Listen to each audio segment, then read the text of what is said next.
Welcome to the Gentleman's Talk, where the podcast talks about a man's battle with mental health, his personal experiences, and his journey to be a better soul. Hosted by James Dean Littlejohn.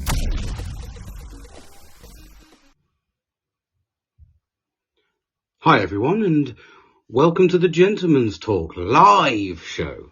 Hopefully in a minute we are going to be joined by my guest, Billy the Banterman, and we're going to talk about mental health. So hopefully he'll be due imminently, and we can get ourselves underway. Talking about just general mental health problems with men, how we deal with it, and just kind of getting stuck in and really sort of enjoying it. So whilst I just wait for him to arrive, I will quickly set up, sit, drink, and hopefully he will be joining imminently, as they say.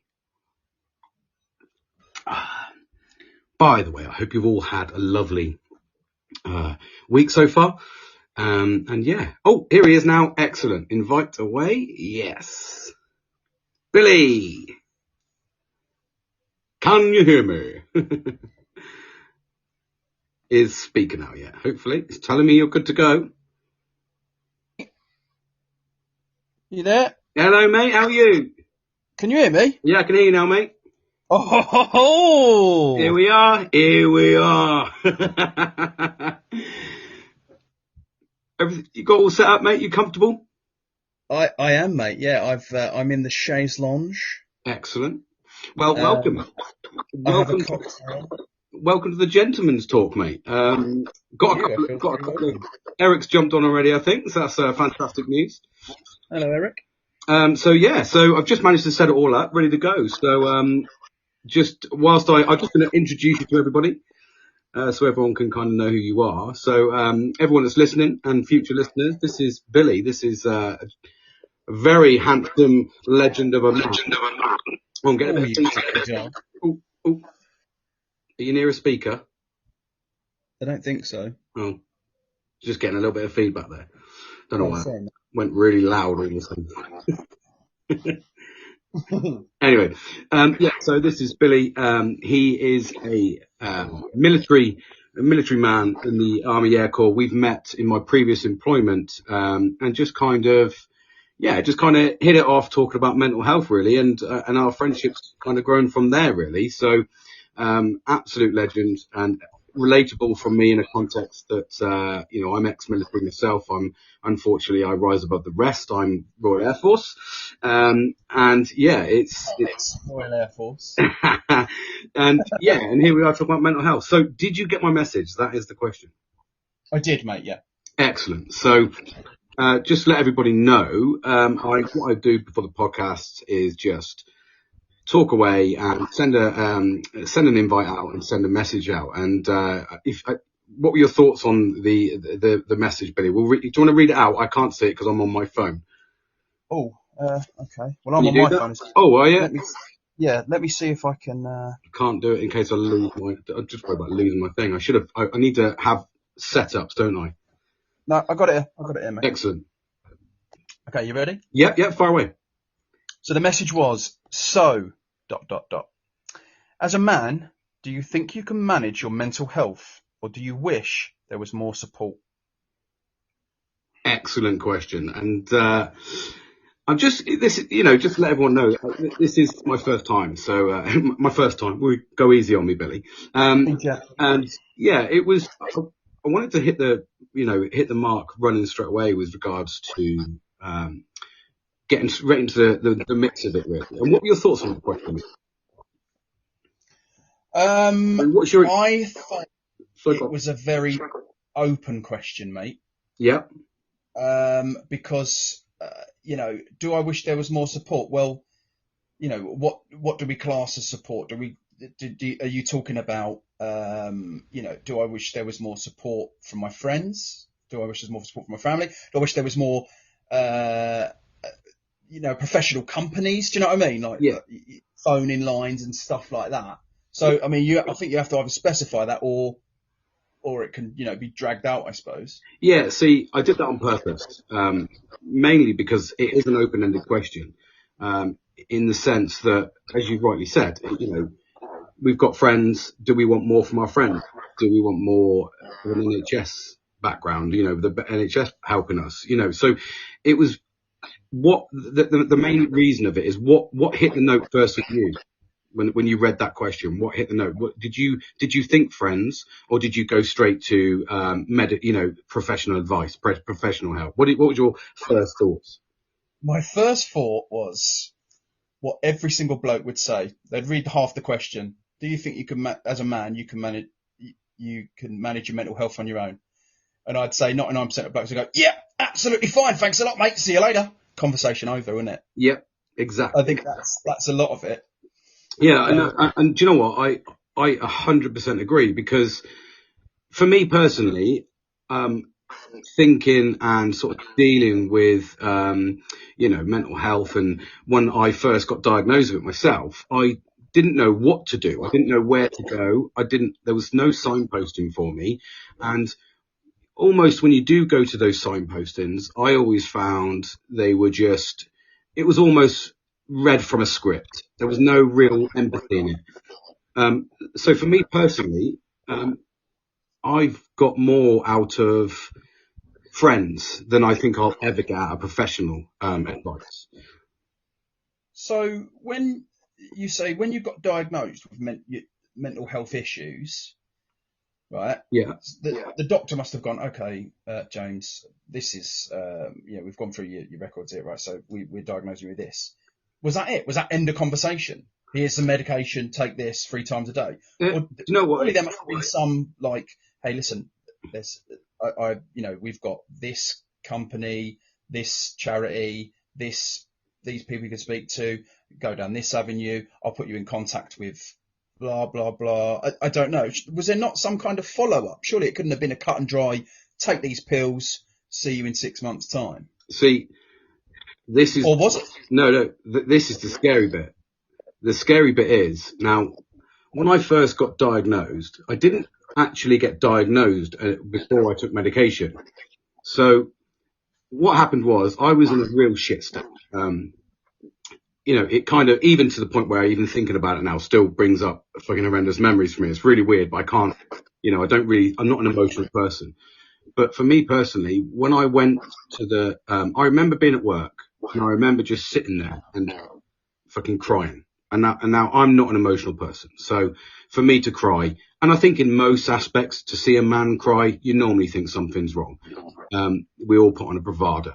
Now, I didn't really know. And it was actually a colleague of mine at work that said, I think you need to go and get some help. And I was like, I don't think so. I'm not depressed, and there's nothing fucking wrong with me. And then, so I went to the doctors, and then, do you know what? The doctor, I remember it to this day, my doctor, it was Dr. K, and he brought in, like an apprentice doctor.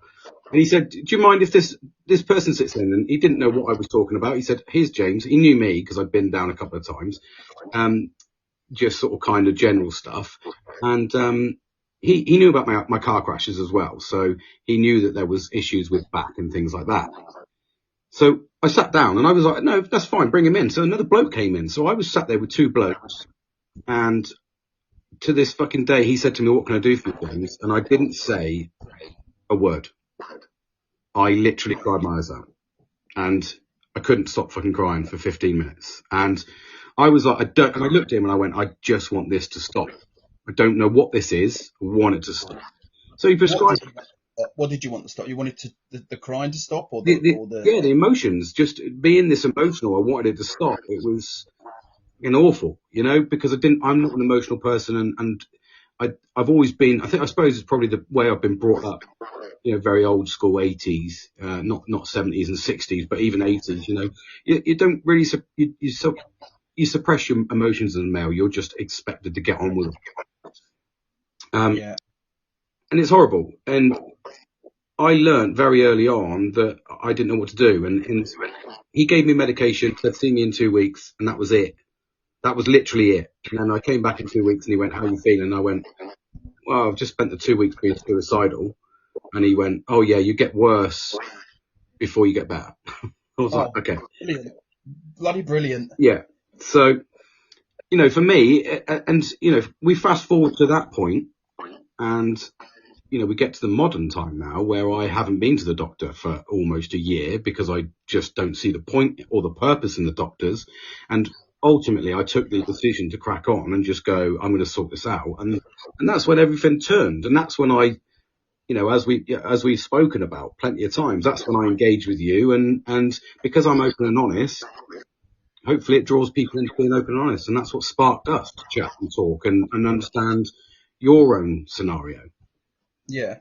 So, it is an open-ended question, but at the same time, recognising that I result or rely a lot on friends more than I ever did medication or a doctor. Okay. In your terms, what's your experiences with mental health? Any bad negatives you've had? I mean, you're in the military, so you're subjected to, really terrible conditions and such like that normal people in the civilian world listen to wouldn't really understand or establish. And we all know that military men, they suffer from PTSD and they don't realise it goes undiagnosed. So what's your experiences with mental health?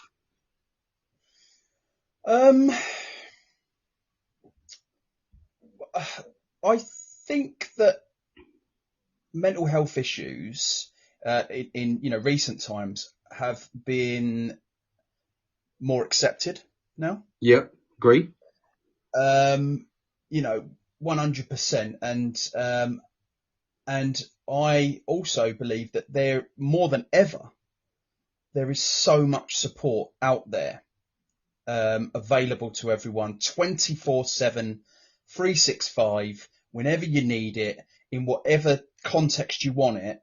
Phone, text, emails, websites, Skypes, whatever you want, it's all out there ready to go. Yeah. But I also still believe that even though it is accepted and stuff, you have to deal with this in your head with the stigma of people going, oh God, do you know what? I could really do with a hand, but like you say, I'm a bloke. I should be all over this. I can crack on. I can crack on. Yeah. And there's been times where I've seen people that have just absolutely snapped. Just snapped. Do you know what I mean? Yeah. And a couple of one of my friends actually, absolute top bloke, real nice guy. And one of them guys you look at and you go, oh man, I wish I could be like you. He's the epiphany of what manliness, fatherliness, real nice bloke, whatever it is, right? Yeah. But recently I've sort of like, when I've been hanging around with him, I've gone, bloody hell, mate, you took that a bit hard, didn't you? You reacted a little bit too much for that small little thing. And it's when you've got to realise that, when you're the analogy, that stress bucket is full, even the smallest little thing agitates you, sends you over the edge. And that's just, I think that the whole thing is you need to sort of like find that help or that release or something like that. I'm kind of getting off subject here. I digress. You digress. So I think you've as a bloke, there's still a stigma there. And in fact, as anyone, as a manager or as anyone, there's still that stigma of going, I'm not going to admit that there's something not right. Yeah. And do you know what? I don't think, in my experience, even though it's so widely accepted now, mental health and such like, so widely accepted. For me personally, I still don't think you're ever going to remove the personal stigma that you'll feel as a man. No. Because for me, that's the battle that I had. It wasn't the battle, like even now I have a battle. I can be open and I can talk as much as I like about myself and I can offer as much advice as I can, really enjoy the process. But for me personally, I still feel there's a stigma. I still worry. I had an email. Sorry, I spoke to my boss yesterday and I sent an email out and the email got pinged back. Now, it wasn't because of anything I'd done, but this guy doesn't know me. I've only been in this job a fair few weeks. And, and I'm a senior exec level, so you don't expect to be, you don't expect to be treated like shit at any level. But you you work up to get a little bit more respect from your colleagues, don't you? So he come on and he said, well, did you spell it right? And I went, did I spell it right? And he went, yeah, you're a bit of an idiot. And to me, that was like turmoil. Instantly, I disliked the guy. Wow. And that still resonates with me now. He might have meant something completely and utterly harmless by it. But Might have had a little bit of banter. It might have been Banterman Billy. He might have been. But it shocked me because I was like, I'm not stupid, mate. And I, didn't work up to this position to become stupid. Yeah. So it's a difficult one, isn't it? Yeah. Just going to sort that out. I think that might be the problem. Can you hear me? Yeah. Can you hear me? Yeah. Sorry, it's my bloody Bluetooth thing. I think it's because I'm in the. Yeah, it's because my signal keeps dropping out. That's why it's going a bit fuzzy because I've got hardly any signal. It's me.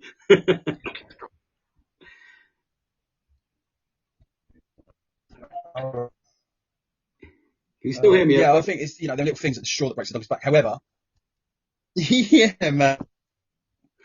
There we go. There must be some kind of delay, is there? It's just picked back up now. My signal just picked back in. Okay. Well, I'll tell you what. Do you want me to switch to? Because I'm upstairs. Oh no, I should be good now. I lost my signal. My signal disappeared. So I think if you can hear me. So yeah. So I think I really don't think that the stigma will ever go.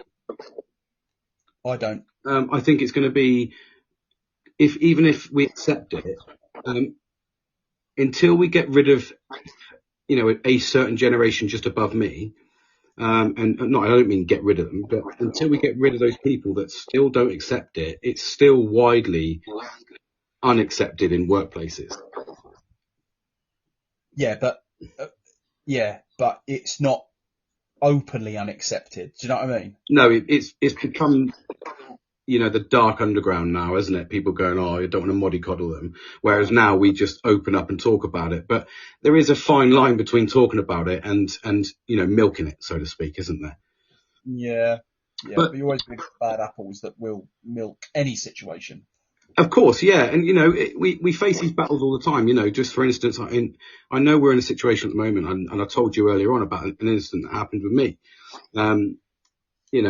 We still battle these things, and I think it's become more and more of an issue with the current pandemic, and my children are certainly suffering, from mental health conditions, and I'm, pretty switched on to it, and I still don't understand it.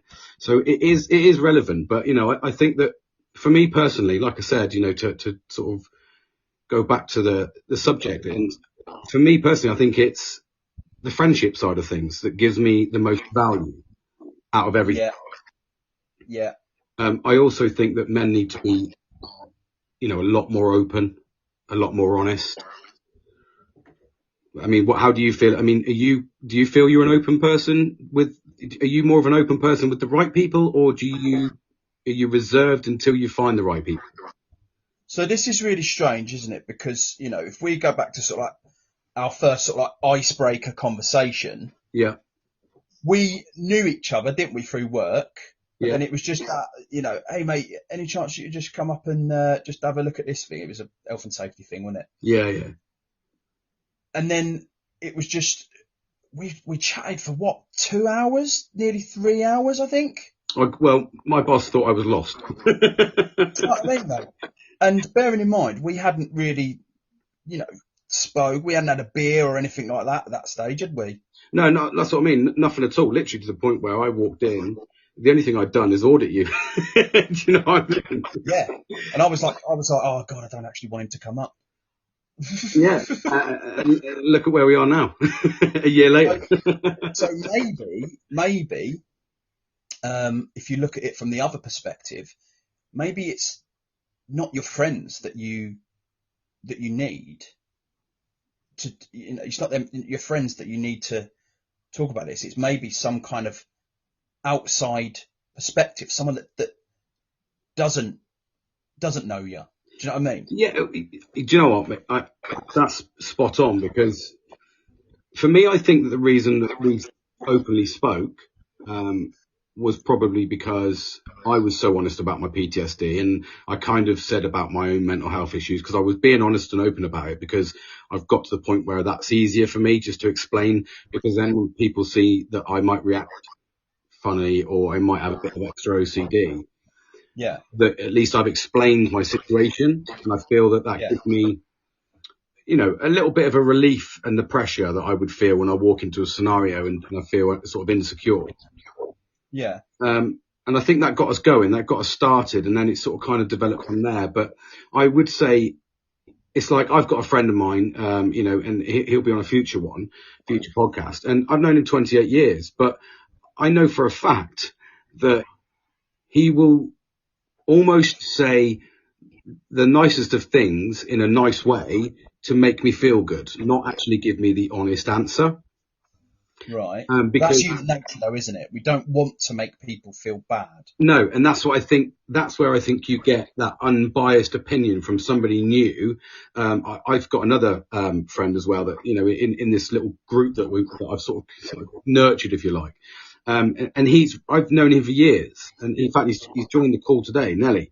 And I've known him for years, and he's going through his own things. And again, we opened up and became friends because we talked about mental health. So you sort of see a pattern in creating, real positive vibes. Yeah. And just being open and honest and helping people and supporting people. And he's very honest with me. And we've established, the other day when I was very honest with him and I said, don't take it offensively, but you've been a bit quiet, you're a bit selfish. And I didn't mean it in a negative sense, but at the same time it come across negative, but he accepted that. And then that's where we were like, right, well, at least we can be honest with each other. And it's the same with you. I know for a fact that I can be honest with you and just go, because I think we've been honest from the start. And this is the level I'm going to. I'm going to be open and honest. If you backed off and went, fucking hell, you're a bit Looney Tune, mate, then, that sort of says, fine, I'm a bit of a Looney Tune. But the fact that we connected and we had a chat and then just got us talking and we constantly help each other, the same as Nelly, the same as, my brother, the same as Kieran, these people I talk about all the time. Because they constantly engage with me, I feel supported. And even today, when I had an absolute shit day, I've spoke to everybody in my little group and I've got through the day and here I am talking to you. Yeah. So for me, it's invaluable. And I think that honesty has probably created that friendship, because I know where, what the level is straight away. You know what my condition is. And I think that's the only thing that's going to harbour anything in the future, because I know for a fact that Kieran, who's, been my friend since school, he would probably take me being a bit of a dick and a bit quiet as a bit unusual, but might see it as a bit of a negative. Whereas now you and Nelly and that, you're sort of like, where I sit, I'm not dick, my heart's in the right place, but at the same time, we acknowledge that some days I might not be able to fucking turn up on time, or I might not, I might cancel the last minute because I'm a fucking idiot and I get anxiety. And I think that level of trust is really good. Whereas I know that if I cancelled with, say, Kieran, he'd be like, no problems, mate, I don't want to stress you out. Yeah. And sometimes you need someone to go, I know you're fucking holding back, mate, so come on in and let's do this anyway, which is the sort of thing you did, for instance, when you phoned me up, so come on round, and before you know it, we were, 4 cans of dragon soup in. Absolutely. You're calling me a piece of shit. Don't laugh. You keep going on at me about that. I'm sorry, mate. I'm sorry. Literally, I've never... Jesting way. For everyone listening, so I went round to his house. It was fantastic, actually. We went shooting in the afternoon, and I pulled out the bag. Never done it before, but sometimes you're just a pro from the fucking natural, I can't argue there, mate. No, I had an amazing coach. So we sat there and went back to his house, and he pulls out his fucking can of dragon soup. I've never had dragon soup in my life. I don't even. The fact that the drink's called dragon soup should have scared me off. It didn't. We drank it, and then before I know it, it was 2 a.m. Oh, and the rest. And at 2, 3, Probably 2 in the morning when I was like spinning around singing YouTube karaoke. Yeah, Yeah. YouTube karaoke was on. We were fucking 4 in on this fucking dragon soup. I could barely see. And bearing in mind, I had 1 can and I was shaking. And then, and the fucking hanger. And then when we finally finished and I had enough, I was like, man, I've got to go to bed. I am fucking hanging. I could barely see. Fucking Billy the Banterman's ready to go for it and fucking carry on drinking till the early hours and the sun comes up. Puts me to bed, but on the way to bed, literally calls me a piece of shit. He said, there's the steps, you piece of shit. There's the fucking handle, you piece of shit. This is where you're sleeping, you piece of shit. This is the bathroom, you piece of shit. But it was amazing. You know, it was a real good time. And then I had probably the worst 5-day hangover I've had since I was fucking 16. Oh, me too, mate. Me too. It was bad. So I think it helps. I think it's a mixture of things. And I think that, you know, I certainly get value out of talking to you. I certainly get value out of my, you know, my podcast and everything else. So for me personally, that's what's helping me promote and that's what's helping me stay focused. You know, what if you're ever feeling, because we all deal with stress in different ways, don't we? What do you do to relieve that stress? Because as you alluded to a minute ago, you were like, you know, you've got a couple of buckets on each arm. One's full of stress, one's full of happiness. Depends on which one goes up before you explode. If you carry on with the happiness, you'll be fine. That's the metaphor we'll use for now. What do you do when that stress bucket is hanging high and is full to the fucking brim? And you want to de-stress to get yourself back down to a level playing field. Oh, mate. It's a big one. That is a tough question. What do I do? Yeah. Do you know? I don't know. I don't know what I do. I don't know what I do. Do you know what I've done recently? Yeah. Go on. Is I try and I phone you up. Yeah. And I go, hey mate, have you ever had this? I tell you what, I don't know the answer to this. I have a bitching session. Okay. That's it. What do I do to de-stress? I have a bitching session in the hope that someone goes, oh, you think that's bad? You think that's bad, mate? Let me tell you about this then. And I go, oh, God, well, they've had a bit of a worse day. I maybe feel a little bit better now that my day weren't as bad as them. Do you know what I mean? So you literally rung me up earlier, and then when I told you about my real shit night, you were like, actually, mate, I'm having a fucking gleaming day. I unlocked the computer, started typing away, going, yeah. This guy's had 3 hours sleep, fucking police banging on his door, you can jog on, and I'm literally going, there's nothing you can do to trump my day, mate. Yeah, another espresso in my coffee and cracked on, mate. Yeah, and do you know what? I think that's it. And do you know what? I know this. It's weird because I pick up on traits of my friends, and I know that you indirectly ask me these questions. Have you ever dealt with this, or have you ever come across this? And I enjoy it because it's an indirect way of not just saying, here you go, you know, and it also makes me think a little bit as well. So it's a real good way of dealing with it. Yeah, so there's one of my things that I do. I like a bitching session. Yeah. Of course, I absolutely love shooting.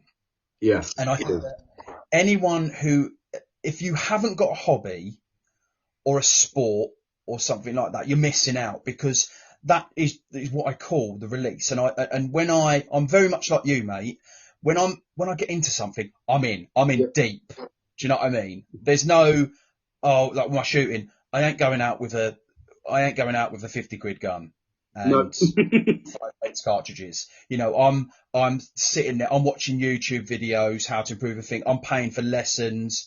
I'm, you know, trying to get borrow even better guns just to try them out to go, right, okay, well, it's got to be that. I've got, I'm getting my eyes tested. I'm doing this, that, and the other. And it was very similar years ago. My other hobby was fishing, carp fishing. Yeah. Because when you're that deep into it, especially like carp fishing, like tying your rigs and you're working out what's going on, trying to work out with the weather, the pressure, you know, what bait's going, where are other people fishing, etc. like that. You're so involved in that thing at that moment in time that you forget about everything else. Yeah. Do you know what I mean? And it's almost like mindfulness, isn't it? Oh, it's about the right here, the right now. 110%.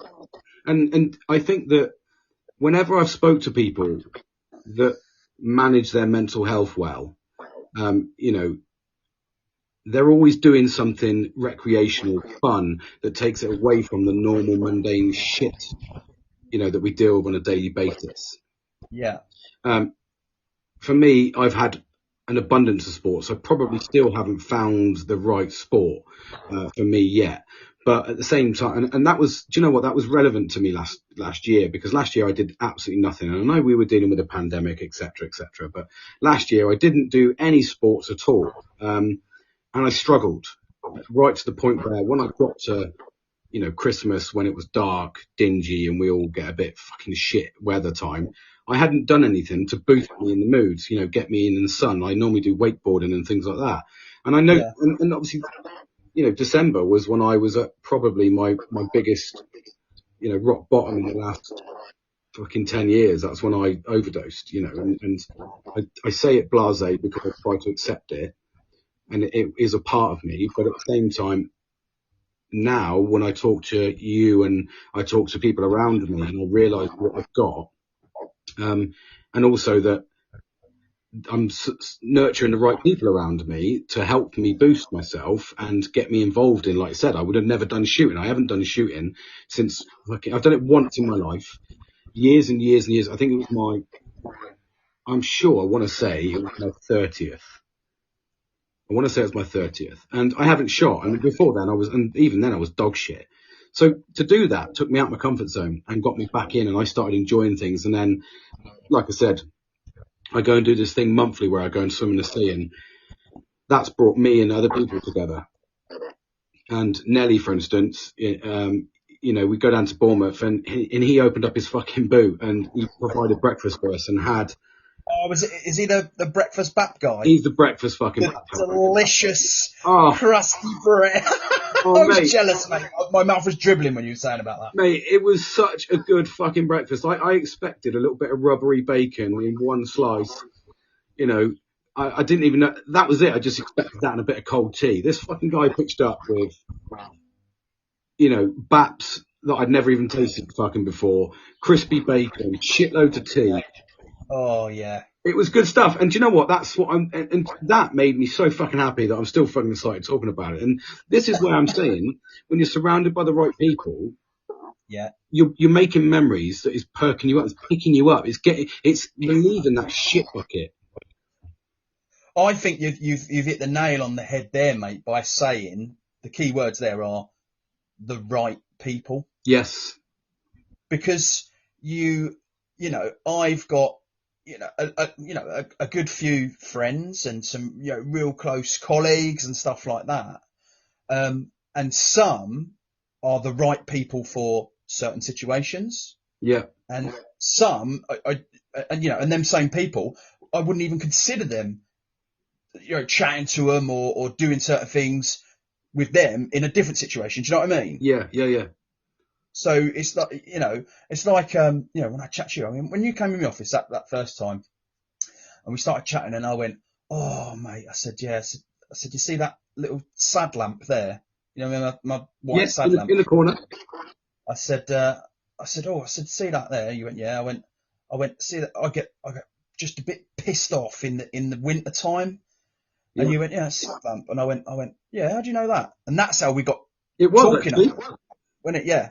And I went, oh, I just get a little bit down in the winter and that. And you went, oh, well, that's seasonal affective disorder. And yeah, so, you know, people get it and blah, blah. And straight away I went, oh, bloody hell. What? So, because I'd only ever seen that one, I went, oh, well, so you know about it? And you went, yeah, loads of people got that, mate. Don't even worry about it. Don't even think about it, mate. You're doing the right thing. You've got your lamp on the go. And I went, oh. Common knowledge, isn't it? Yeah, sweet. Yeah. Because loads of times you think to yourself, God, bloody hell, why am I the only bloody person who gets a bit miserable in the winter? Oh, mate, I'm dire straits in winter. Mate, I know, and it was just like, it was kind of a bit of just a little perk up, just to go, oh, I'm not the only bloke who gets a bit miserable in the winter. Do you know what I mean? I need a bit of sun. Yeah. And I think that like you say, when you see these little triggers, and I felt the same when I got a sad lamp years and years ago.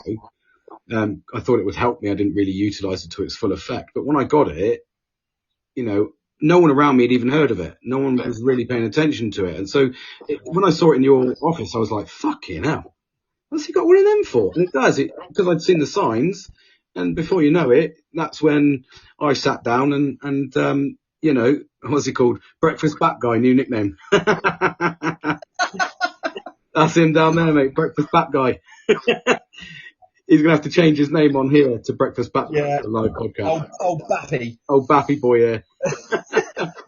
Honestly, mate, when we get underway, I know you're going to, you're disappearing, aren't you, soon? Yeah. But not literally. I'm not just going to vanish like a magician. No, but you know what it is. A different country, mate.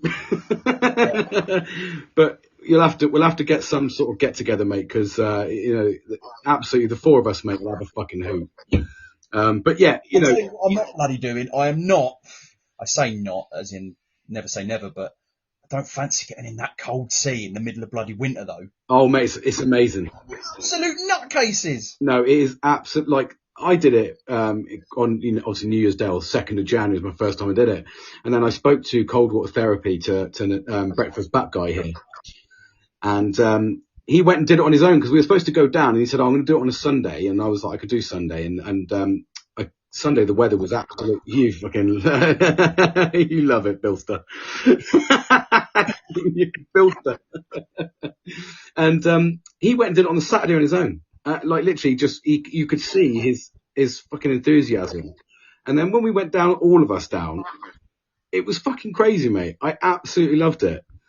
So what I mean, yeah, honestly, all of the people that in my little group are all fucking hilarious to me, So it's we all bring something to the party. So for me, it's like I said, that's invaluable to me, so much that. And I think that because we're open and honest about it, because we're dealing with it, and we're all going through similar things. I know that, Breakfast Bat Guy there, he has his own little things going on. So, and we'll talk about that in the future, but it's nice to feel supported. Yeah. Yeah, definitely, mate. Definitely. Yeah. And like I say, exactly the same situation. One of my, absolute best mates come in the office. What the fuck's that on your desk? Oh, it's a lamp. What, you got the lights on? What do you need a lamp for? Yeah. Oh no, it's just a thing that my wife got me because I feel a little bit miserable in the winter and that, so it gives me like the vitamin E or whatever it does. I know what you're going to say. I know what you're going to say. Go on, carry on. And he just went, "Oh, fucking love shit," and I went, "Yeah, all right, mate." Do you know what I mean? And that's where, like I was saying, some people I can go. Like you, and you went, oh, that's what that is. And then we found that common interest, which opened up another door and another barrier went up and then we got chatting. Whereas the conversation was over then when he went, oh. Well, because that's it. Yeah, and that's what I'm saying. That's where you have that click, which, as you rightly so, perfectly put there, it opens up other doors. And then that's when you were like, do you want to come fucking shooting? Do you want to do this? I'm going to do this. Do you fancy doing this? And that is what is created by understanding what you were going for. It's so sort of kind of disheartening when you get through the door. And normally what I was expecting you to say was, he'd come through the door and you just said, "Oh, I get a bit sad during the fucking winters." I was expecting him to turn around and go, "Oh, I know what you're going to say. You need to man up, mate." Oh yeah, sorry. I apologise. Think about it. Just smile. Just fucking smile, mate. What have you got to be sad about, Bilster? Hey, it's me, the Bilster. but it really is, isn't it? You sort of sit there and you fucking, you kind of go into work and do you know what? I said it to my other boss. You know him in my last job when I was there, and I sat him down and I said to him, I've got a bit of a mental health condition. I'm only telling you because it will crop up and you will understand that I do deal with things slightly differently. I get a bit edgy. I can't sit on work. I've got to fucking get it done because I don't like the stress in my mind. So when you tell me fucking 4 or 5 days, now most people would see that as a bit of a, easy break, mate. I don't. I want to get it done and fucking move on, so I don't have to stress about it. It's the way I deal with life. Yeah. But when I told him, he went, I don't really understand that. It's all a bit fluffy for me. And I went, what do you mean fluffy, mate? It's not fucking fluffy, mate. I've got post-traumatic stress disorder, mate. Do you know what I mean? Yeah. I've been manic depressed, mate, and I deal with anxiety. We all deal with and do you know what? I can guarantee that he will have had mental health concerns. He will have had his own mental health conditions, but he would have been so conditioned to go, oh, I've got to man up. And he'll be so conditioned to telling people to man up that he won't actually ever deal with it. And he'll just go through life not understanding his own fucking mind. You know what I'm saying? Mate, I'm still of the ilk of, I'm still adamant, mate. I haven't got any mental health problems. I'm just a miserable bastard sometimes. You know what I mean? I am just like, whereas yours are quite open. You go, oh yeah, you know what? Look, this is me, and there's me going, well, yeah, but you know, with me, I just get pissed off with certain stupid bloody things. Doesn't everyone? Do you know what I mean, mate? Yeah, and do you know what? That's probably the fine line between, and I'm not trying to put a divide or put a fucking label on me, but that's probably a fine line with the level that I've been to, and, you know, understanding that yours is just, you know, we all go, like, I do go through days where I fucking hate my job, or I go through days where I go, fuck me, I wish I wasn't a fucking dad. Not in a negative way. I love my fucking children, but at the same time, I wouldn't mind being fucking selfish. You know, I wouldn't mind just being myself. And so we all deal with different, you know, your missus could fucking have an argument, or, you know, you might fucking have an argument with your friend, or you might do stupid. There's loads of things that can exacerbate your fucking, you know, your stress levels. It was easy for me to confirm because I'd had something that triggered it. And, you know, there you go. I drove down the motorway, I would smell sulfur, and I would fucking, even to the point where it's crazy that, when I did my EMDR therapy, and they sort of they call it, mate, if you can still hear me, you're sounding like a robot now. I don't know if you're breaking up or it's my signal. It might be me. You're good now. Yeah, you're not dancing about YouTube karaoke, are you? I might be, mate. That might be what I was doing. Oh, Nelly can hear us both fine, so it might just be between us two. I think that the app, because I've got to get a signal booster if I'm going to do this out here.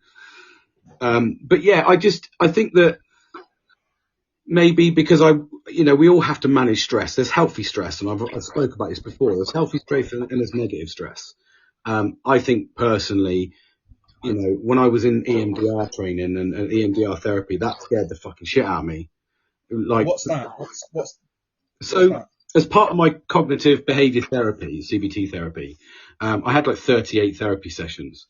Now, during that, they do this thing called EMDR. Now, I don't know what the acronym stands for, which is, I hear acronyms all the fucking time, so I'm not willing to learn.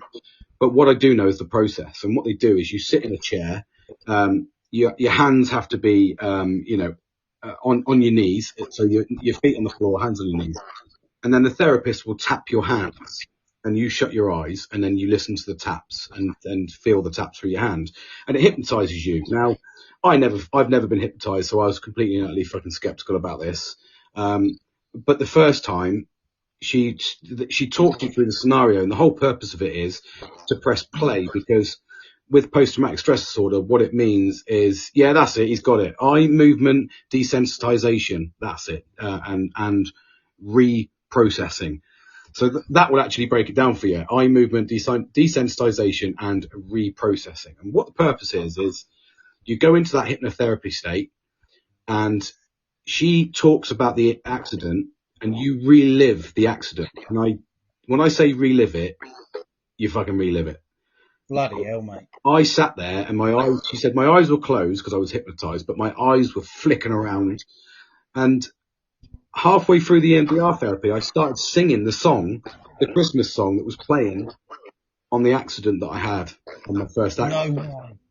And then What, that was on the radio? That was on the radio. I was singing the Christmas song that was on that radio and humming it, and she couldn't fucking believe it. I smelt sulphur, and I felt like I was in the car. And on the end of the it sounds fucking crazy, I know, but it's true. But at the end of the thing, when she described my car crash, and we got to the third car crash because she wants to, she wants to. Basically, the whole purpose is to press play and then reprocess it and then put positive therapy inside of it. So when you say you had a crash, but she would say, "But you're still here, James." And then she would say, "Right, okay, where are you now?" And I'd be saying, "I'm driving along the A303. I'm at junction fucking 6 or whatever." And she'd be like, "Okay, are you comfortable?" And I'd be like, "Yes." And she'd be like, I was saying this hypnotized. And all of a sudden, we got to the final crash, and I flung my arm forward as if I was opening the door, because that's what I did on the car crash. In doing so, I threw her back into her chair, and she had to try, and I'm not a small guy, but she tried to restrain me. And she actually said she shit herself because she just saw, to the point where it's on my notes, never to do EMDR. It physically says, I've seen the notes. What, because you were so deep in the trance, you were reliving that moment again? Yeah, because I've never processed it. I could tell you now everything about the car crash. I know it's so vivid that she said that the reason I'll never get over it is because I can't process it. Because I don't see that I did anything wrong. And I didn't do anything wrong. They were all caused by outside factors. It just happens to be they were within weeks of each other. Yeah. It just happens to be that I'm a very fucking unlucky person, even knowing that I could be classed as a lucky person to have 3 head-on collisions at high impact 60 plus mile an hour and still be here. All in Renaults as well. So you can put a positive spin on everything, but I can't physically do it. But EMDR therapy, that was what suggested to me, and that's how they process it. But I couldn't get over it. I physically can't deal with it. So I know I can't move back. She said to me, and it's on the notes, that one of the insurance payouts was that I had to they had to cover my medication for anxiety and depression and PTSD for until I'm 65, until I get it for free. Oof. So they pay for that every single month. £10 a month because I do the NHS thing, and I'll never be off that, because I want to be off of it, because at the end of the day that £10 means nothing to me a month, because it's not going to come to me if I stop. But I want to work towards stopping because I want to be off of medication. Yeah, I get that, mate. Because as we've spoken about, medication comes with its own massive side effects. And I think that's probably why I'm a bit emotionless and things like that. So there's a plethora of fucking things with it. But you, like you said, you don't feel you're depressed. You just have shit days. Yeah, exactly. I just, and I think we all have these shit days. It's just part of life, isn't it? Do you know what I mean? And we all have these, sometimes bad things happen to us, and we all kind of try and cope in our different ways and stuff like that. I think that you said in one of your podcasts before, the whole, as soon as someone feels a bit sad, oh no, I'm depressed. Yep. What? You just what? Why are you saying that word straight away? Yeah. You're depressed, and I think it's overused, massively overused. However, I'm not saying that there ain't people out there that are depressed. Clearly there is. We know that. It's scientifically proven that there is, depression. Yeah.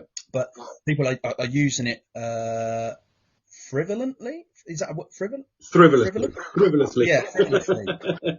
They're using it frivolously and just automatically, oh, I'm depressed.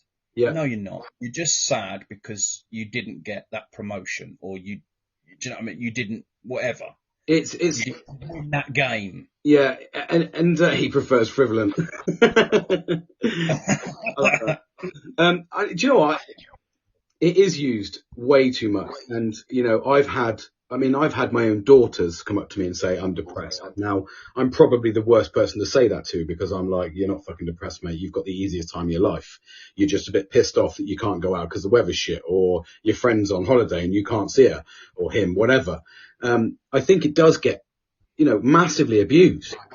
And it does still, I think if anything, it waters it down even more. And I think that's why there's still that stigma, and there's still that, because unfortunately, being on the spectrum where, or not the spectrum, but being on the statistic, where, you know, I've kind of been to the extremities, for me personally, I think it really like this, Nelly liked the show. Cheers, guys. Being on the extremities, I think that people are, you've got to be a bit cautious with it, because when someone says that they are depressed, it's really, really easy to water it down. But then at the same time, you could be bitten in the backside and go, fuck, he's not with us anymore because fucking we just chinned him off because he was being a fucking dick. You know what I mean? Yeah, but it's the same. So if we go back to the original question, yeah, can you, you know, as a man, can you manage it yourself? I think that as men, we're forced to manage it ourselves, mate. You've said it, mate. That is it. That is literally the sentence that can answer that question straight away. And it is, we are forced to crack on with it. We're forced, you know, to be dads, to be husbands, to be boyfriends. We're forced to expect to be ambitious. You know, we're forced to do shit that you wouldn't, you know, how many times have you done something, you know, you were the other day, wasn't it? And you were fucking sat there fucking milling around in a bin trying to fucking find something. You don't expect that. Do you know what I mean? Don't tell everyone my hobbies, please. Sorry. Shooting and bin diving. Oh, what level of the bin diver are you? No, it was when I ripped open the bag that was full of dog shit. That Billy the bin diver. Yeah, this is not my life. What am I doing in a biffa bin? Yeah, but you didn't question it. But yeah. If you were, for starters, you would never walk up to a woman and ask a woman to do that. But, you know, you're expected to, oh, fucking hell, James, or whatever, I'm just going to go, can you just go and clean that shitter? Fucking what? Yeah. You're expected to do these things, and you just get on with it. You just, as a bloke, you just do these things. You just go, you know, you're expected to go and, you know, deal that. You're expected to be the protector. You're expected to be the husband. You're expected to be everything, the lover. You're expected everything. And sometimes you don't. You just need a bit of fucking time for yourself. Yeah. I saw this guy, he's a Canadian guy, and I like seeing him because he just makes so much sense, although he seems to piss off everyone that he says. But it's only like these little... it's on Instagram, whatever it is. Right. You've gone. You've muted yourself, mate. Has he lost his... Oh, don't say we've lost the Billmeister. What's he done? He was just getting... vanishing, Billy. He really is, mate. He's just disappeared from me. Is he coming back? That's the question. He's on. He's ready to go. Vanishing Billy. Bugger off Billy, mate. That's what we're going to call him. Oh, is he in? He's got his mic back on. Bye-bye, Billy. He's still not got nothing working, mate. I think we're gonna be, you know, cutting short, I think, which is a bit of a shame. Big Billy said bye-bye. Hang on, he said hang on. Oh, he's listening to me. Come on, Bill, stop. What you done, mate? Hang on, son. Billy Miller's ended the call. He's buggered off. I think he's just got to do a restart. Well, we're talking, mate. You're typing away there. And everyone's listening, but you probably can't see. But he's come back in. Oh, invite in. He's on. We sent your invites. Can you hear me? Billy Miller's back. Billy's having a mare. Have you got me? Am I on? Yeah, you're on, mate. What happened? Oh, God. I don't know, mate. I started going on about my story and I must have just got so bored. Oh, I know what it was. My mate was just trying to call me. That's what it was, and it cut out. So where did I get to? I'll tell you about the Canadian guy. You started. Oh, okay, right. So basically, I'm probably too close to the phone now. Yeah. Panicking. This Canadian guy said that women, children, and pets are the only things that can be loved unconditionally. But as a man, you're expected to pay the bills, put a roof over people's head, put food on the table, do fix stuff, do all this stuff, provide, support, do all that stuff as a man. And if you don't do it, then you're not really a man. Exactly. But children and pets and maybe not so much women, I suppose, are loved unconditionally. Your mother, they will be loved unconditionally forever because they're the mother. Yeah. Etc. etc. And I think that Canadian guy was saying it, and I went, bloody hell, he's right there. He's right, and it's tough sometimes to be just a bloke, isn't it? Yeah. 100%. And the thing is it's like, even I reflect back to when I had my mum, and my mum was looking after us. My dad was in the army, so he was away in the fourth. He's away in the Gulf and that. And all she used to say to me was, when your dad gets home, you're going to get punished. It was just, all I ever saw my dad as was the punisher or the that makes sense, doesn't it? the protector. He was never, oh, your dad's here. And then when he used to come through the door and you'd be excited to see him, my mum used to get resentment then. You know what I mean? And it is very much like that. Even my own kids, they see me as the ogre because I'm the one that's got to discipline them. I'm the one that's got to, not punish them, because I don't like the word punishment. But you are expected. And then I often get this conversation where my missus will go to me, James, can you come and have a look at my car? And I'd be like, what do you mean come and have a look at my car? There's a noise. And I was like, I'm not a fucking mechanic, mate. And she'd be like, and the thing is, all right, granted, I did do mechanics for 3 years and I understand that. But at the same time, the level of expectation is unreal. Like, oh, I want to build that shed. And I'm like, I think my sister a couple of years ago, she said, I want to get a log cabin. And I'm like, right. And she goes, yeah, but I don't want to pay the £250 to have it built. And I'm like, okay. So she was like, so can you build it? I was like, I've never fucking built one in my life, so I don't know. But you're expected to do it and know what to do, and you're expected to research it. But if I walked up to my missus and went, fucking, I just want to, my motorbike needs repairing. Do you want to fucking jump out there and sort it out? Well, I'm not a fucking mechanic, mate. Get over it. And then when you say to her, fucking, a bit of shittiness, it's like you're being punished for it. Do you know what I mean? Yeah. Oh, you can't say that to a fucking woman. Oh, but she can expect me, or people can expect me to, be a manager, be a dad, be a DIY man, be a fucking mechanic, be a painter. They expect you to do all this fucking stuff. And where does the stress level drop for you? I know, mate. And what did I saw something the other day, and it was a funny thing. And the bloke, when you see him, he comes in the house from work. You look at it, it goes to the clock, and it's like 6 o'clock or something like that. And he comes in, and then you hear his missus shout down, "Oh, I'm glad you're back, because the tap's dripping. Can you sort it out?" And he went, "Yeah, sure. There's nothing I want to do more after a hard day's work than fix the tap." Yeah. By the way, that the car's due. It's MOT or whatever it is. Can you just book that in? Sure, I'll add that on top of my, however many hour day, and then after the tap and stuff. 45-hour day. Yeah. But it's like last night, for instance. Prime example. I'd sat in the office. All right, I work from home. I get that, but I'd sat in here doing fucking meetings and shit all day. Pretty fucking mundane day. And then I finished at 5 o'clock. Then I jumped onto an IOSH fucking CPD fucking advancement thing from sort of 5:30ish to 8:30.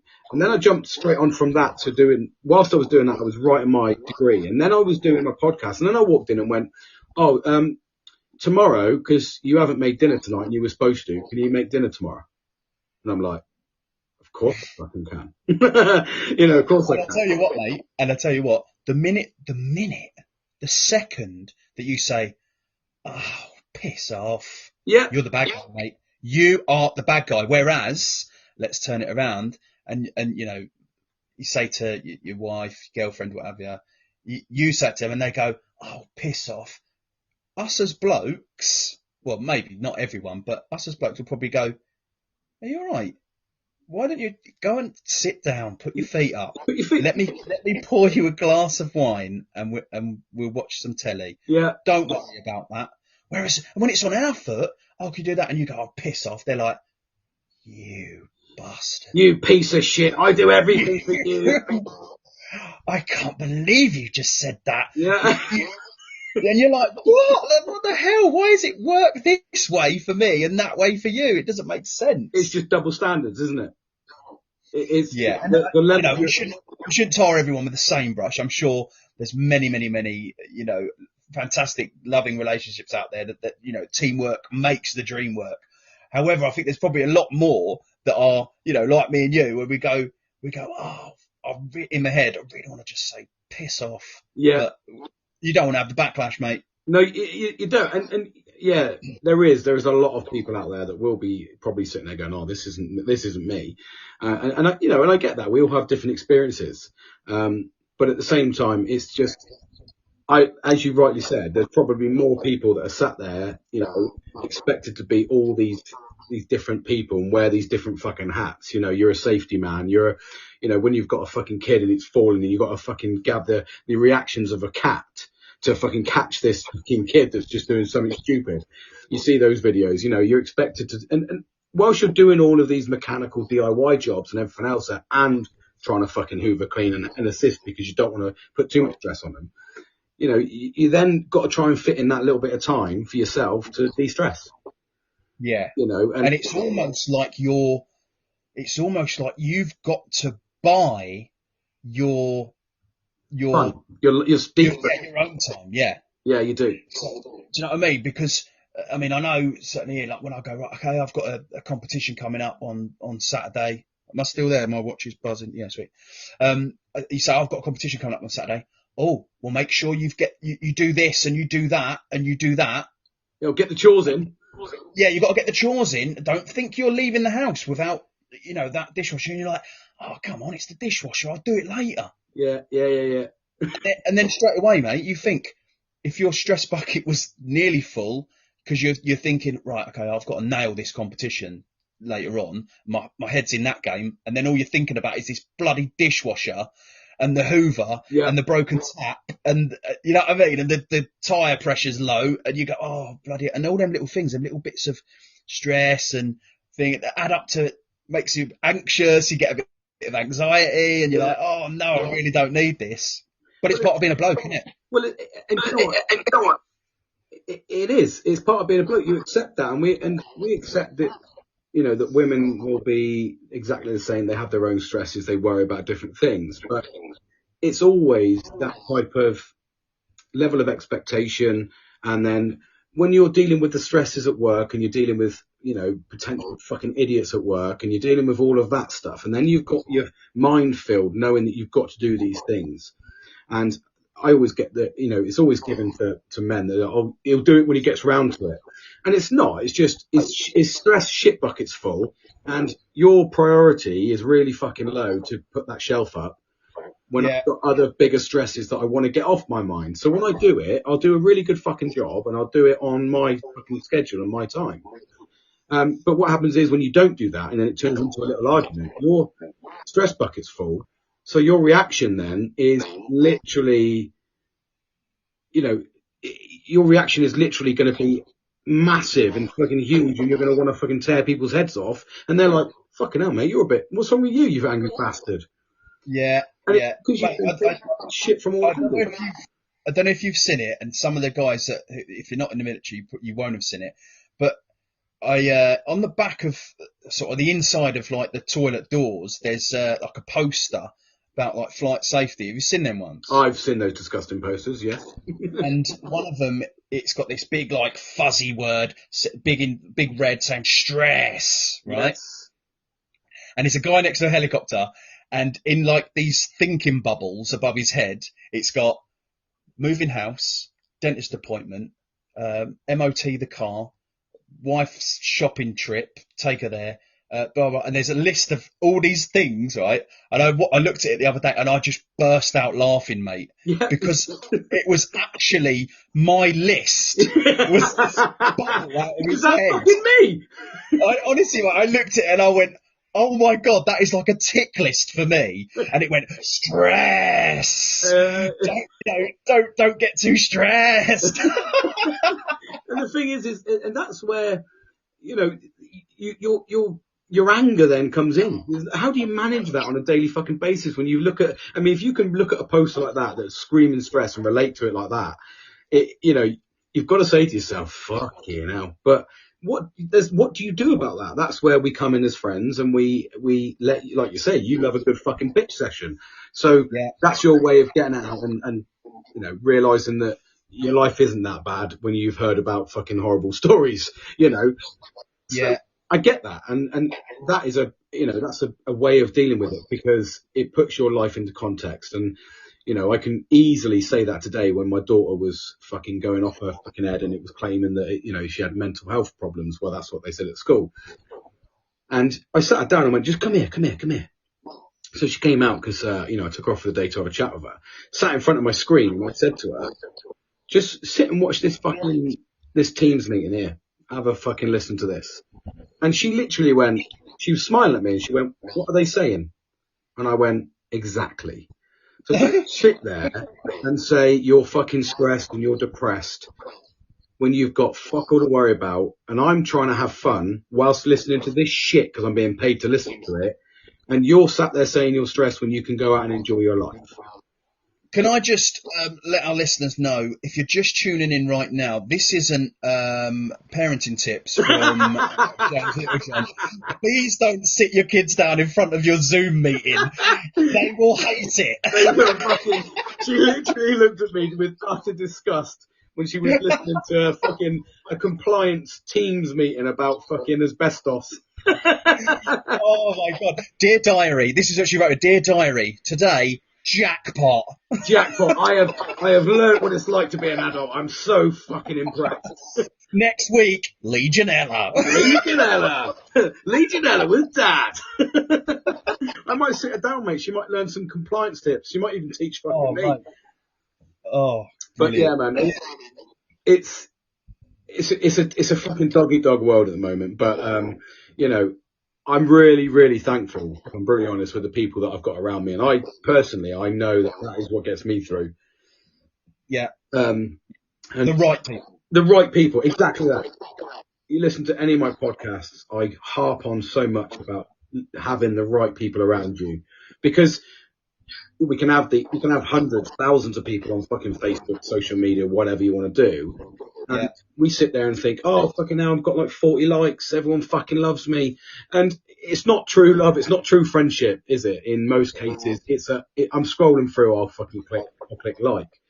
Yeah. It does give you that false sense. And, you know, I had that false sense. I felt that I was on Instagram with 3,500 people following me. I was on fucking TikTok. I was on fucking Snapchat. I was on, bloody fucking Twitter and Facebook. I had all these people, but when I was sat in that fucking field at 2:00 in the morning, I had fucking no one, absolutely fucking no one. So whereas now I can confidently say that if I rung any one of those my handful of people that I'm surrounded by and said I'm having a fucking shit time, I know for a fact, and it was underpinned by Kieran the other day. Kieran was like, when I told Kieran, my mate, and I said to him, you know, I just felt like that. He's like, mate, if you fucking need to ring me at 3:00 in the morning and tell me that you're having a fucking shit time, he said, I'll be half asleep, but I will listen to you. And then the next day when I've had a fucking lie-in, I'll come round and we'll have a fucking talk.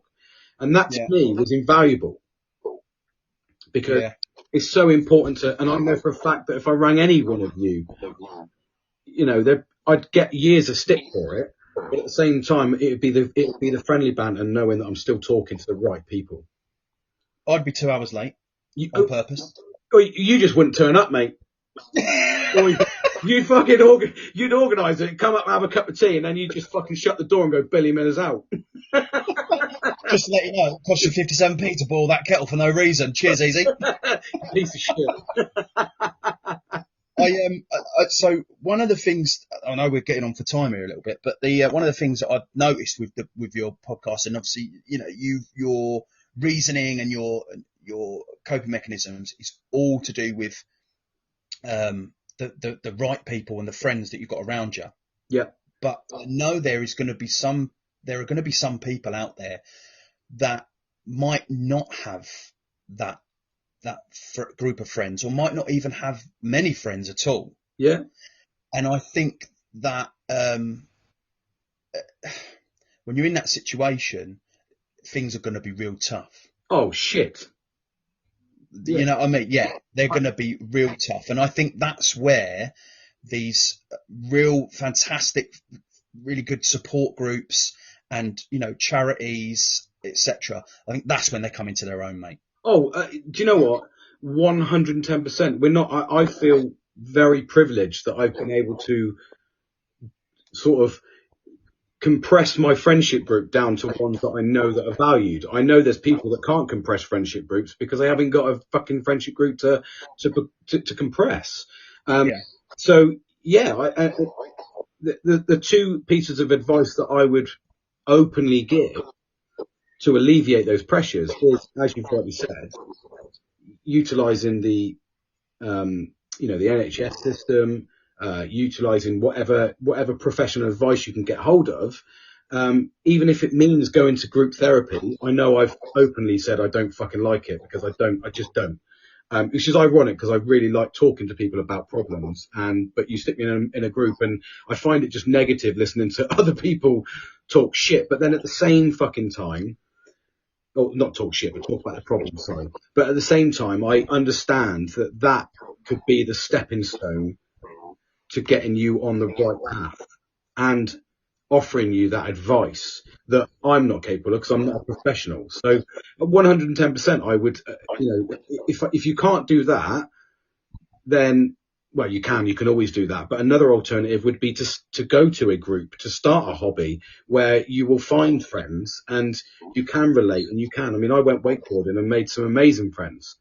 I haven't seen them for years because they were a part of my life at the time. But I was literally biting my tongue to say exactly them words. It doesn't always have to be, one of these helplines or anything like that. Sometimes you're almost that group therapy that you mentioned could just be, right, I tell you what I like doing. I like building and painting model airplanes, right? That's not a dig at you, by the way. No. That is not a dig at you. That's just first thing comes to my mind. Right, I'll tell you what I like. I like playing poker. Yeah. I'd play it online, but I'm just sat in my house. Get down, there's loads of little pub leagues, isn't there? Like the poker leagues and that.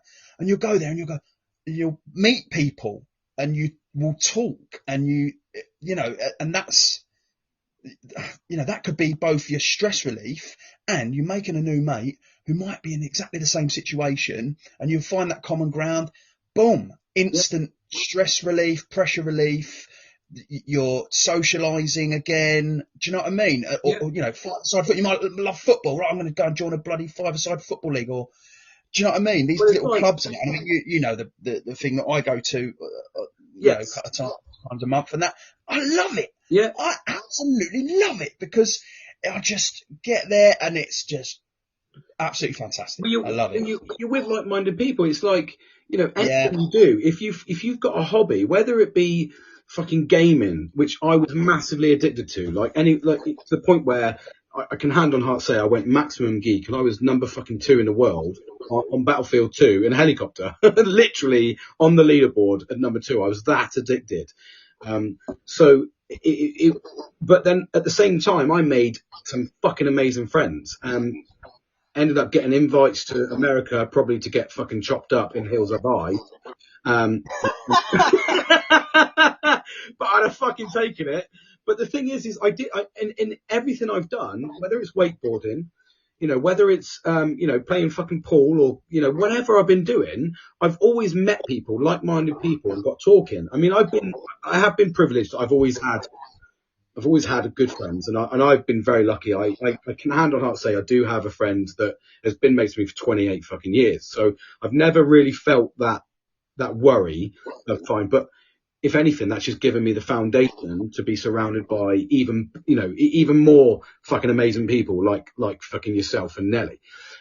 To be surrounded by those is it just tops up my life. But at the same time, if you go and do a sport and you meet someone and they're like-minded, and then you start going at weekends and you'll develop into a friendship, and you'll develop that thing to talk about. Yeah, 100%, mate. And I think that's the ultimate that's where I would start. If I was feeling a little bit shit and I didn't really know and I couldn't make friends, I would try and go to a group, try and do some sort of sport, try and incorporate some sort of sport so you get that mental mindness that we're talking about. And like you said, go there and make some friends. And then just before you know it, develops into friendships. That's ultimately what we do anyway, isn't it? I just think we take it for granted. And we almost think because we haven't got friends from school that we're a piece of shit and fucking no one likes us. Fuck's sake, mate. If you think back to when you were at school, you were a totally different fucking person at school. Do you know what I mean? A right wanker. I'm just a little less wanker now. But you think, we grow out of them friendships. Do you know what I mean? Like, we're all immature when we were young and that, and we probably had different priorities in our life back then, which suited that friend at that time. Yeah. Now we're, I'm still quite young. I'm still in my 30s, and fuck yeah, now you just look 70. My knees feel it. I tell you, on my back. But anyway, no, but we find this common ground as we move up, and you put the nail on the head a couple of episodes back, saying the Snoop Dogg thing. As you move up, you guess what? Yeah, it might be a bit shit that you might not be mates with Steve, who you used to bloody go to like five-a-side football club with. But guess what? You ain't got no common ground anymore. You've moved on, but you've found other things. Do you know what I mean? Other mates, other blokes. And that's what I mean. We evolve. I mean, I used to have a really good friend of mine called Stefan at school. We were fucking literally like inseparable through school. And, he went off to college and I went off to college, completely separate colleges. And we live in the same sort of area. So we bumped into each other after about 15 years. And we were like, oh, fucking hell, mate. How's it going? Take my number. I've never fucking called him. And I've bumped into him. And every time I bump into him, I go, oh, mate, we need to get together for a beer. And we've just moved on. We all do it, mate. We all do it. We all do that, mate. We're fucking nightmares for it. We're like, yeah, we'll have a beer. And then you think, fucking... But I'd rather just go... Part of me would... I know we're not horrible people, but part of me would just go, all right, mate, nice to see you. Got fuck all in common, but jog on. Nice to have a good life, mate. Part of me just wants to be honest with them and just go... Yeah, that was fucking 25 years ago, mate. I don't know what you're like now. You might be a dick. I don't even want to fucking risk it. Yeah, you meet and they go, oh, yeah, how are you doing, mate? Oh, I've got 6 kids now. Have a look. And they put a phone out that their kids are on. And you're like, oh, mate. You want to turn around and go, fuck, not interested, mate. I'm not interested. Mate, I've had it before. I had it with an old colleague who used to sit there and he'd fucking pull out fucking pictures of his kid. And I'd be like, I don't really want to see a square-headed baby, mate. Don't fucking float my boat. I didn't even want to see my own kids when they were born. They were fucking horrendous. So, and he sits there and he's flicking through. Oh, this is when she's doing this. And I'm like, dude, I fucking don't care, mate. But you can't say that. You've got to go, oh, it's lovely, mate. You must be so fucking proud. Exactly, mate. But anyway, listen. Yeah, we are an hour and 20 minutes into it shit, we have lost track of time. We've got carried away. So let's go back to the original question. And if you don't mind, I'll go first. You go first, mate. To summarise it all up. Let's do it. Right. What was the bloody question? Right. So as a man, do I feel I can handle mental health or handle any mental health issues by myself? Yeah, I think I can. In fact, I know I can because I've been doing it my whole life. And I think as a bloke, we just crack on. Yeah. And unfortunately, sometimes it just gets too much for some people. Do you know what I mean? Which is a bit shit. However, do I wish there were more support networks? No, I don't, because I think there is so many support networks. There's so much support out there. Yeah. But it's not gonna fall into your lap. No. Sometimes it's just a little bit. you've got to make a little bit of effort to get that support. Yeah. And it doesn't have to be, you know, from a mental health professional. It doesn't have to be from a doctor. Sometimes it just might be, I'll tell you what, I'm going to go join the scuba diving club because I really love scuba diving, and you end up meeting mates, and then bang, you've got that support network. Your stresses are relieved. You've got that, Agreed. you know, you're out and stuff like that. Yeah, and you've got all that support there. So, question one, no, I don't. I think I can definitely manage that. And number two, I don't wish there was any more support networks. I think there's so many out there already. Yeah, and do you know what? I agree. I'm not gonna interject because I think that you're right. I think that if you've got something that's triggered a mental health, I think that that's what the support network's for. I think that if you're feeling a bit shit and a bit low, let's not try and add a label to it. Let's just try and do some fucking sports, do some fun. You've hit it right on the head. If you find something you really enjoy, you'll have a natural attraction to that person in the sense of friendship wise, because you'll have something in common.